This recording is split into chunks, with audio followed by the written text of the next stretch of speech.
Chers amis, bonjour. Voilà, il y a 2 semaines au Grand Palais, il y avait le Festival du Livre de Paris sur 3 jours.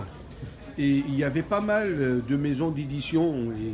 Et il faut reconnaître que le Maroc était le pays d'accueil et l'invité d'honneur pour le Festival du Livre de Paris. Aujourd'hui, je me retrouve au Printemps équestre 2025, ici à Fontainebleau. Et je me retrouve devant un stand qui présente quelques livres et quelques manuels qui sont bien utiles pour l'équitation et tout ce qui est en relation avec les chevaux.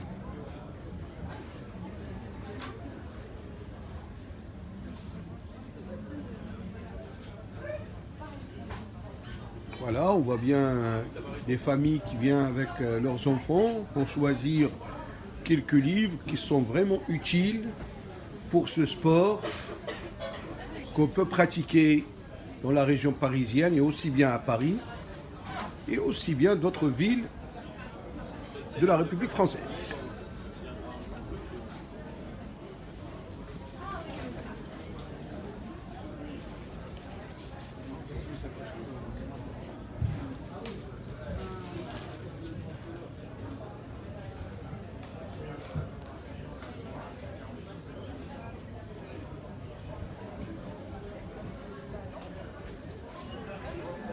Et comme par hasard, je me retrouve avec une personne ici présente qui est l'auteur de ces 3 livres qui sont vraiment très très intéressants pour les débutants, pour ceux qui pratiquent ce sport, comme vous pouvez le lire ici, préparation physique des cavaliers.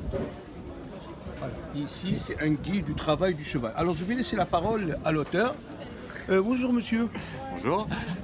Alors, je vois que vous avez fait quelques livres qui s'intéressent à l'équitation et le monde du cheval. Si vous pouvez nous donner une petite explication. Oui, donc il y a trois livres différents. Donc un premier qui est le guide du travail du cheval. Donc il y a un recueil de fiches d'exercices pour les cavaliers pour trouver des idées de séances en fait de travail sur le plat, à l'obstacle, sur le cross, voilà, dans différentes thématiques. Donc un guide qui est plutôt assez pratique, voilà, avec des fiches qui sont assez concises avec l'objectif de la séance, le schéma de l'exercice et quelques indications, voilà, qui permet aux cavaliers de trouver plein d'idées de séances pour le travail du cheval. Voilà, donc ça c'est le premier. Le deuxième c'est préparation physique des cavaliers. Donc là une thématique qui me semble aujourd'hui importante pour 2 raisons principales, pour améliorer la sécurité et pour améliorer le niveau de performance. C'est-à-dire qu'aujourd'hui, voilà, l'équitation est un sport, donc il faut la pratiquer comme un sport et donc intégrer voilà, de la préparation physique, de l'échauffement voilà, dans le quotidien des cavaliers. Et le dernier qui est optimiser ses performances équestres. Donc il y a un ouvrage qui est plus destiné à aider les cavaliers à analyser ou à préparer leur progression, à organiser leur séance de travail avec leur cheval. Voilà. Certes qu'on est dans un pays qui s'intéresse beaucoup au cheval, il faut reconnaître que les rois de France, ils avaient des haras un peu partout, à Versailles, aussi bien à Fontainebleau, etc. Il s'avère qu'il y a que le monde arabe aussi qui s'intéresse aux chevaux, comme le roi du Maroc, Hassan II, qui demeure en paix là où il est. Là, il y a son fils Mohamed VI, qui est le roi du Maroc actuel, qui s'intéresse beaucoup à ce sport-là.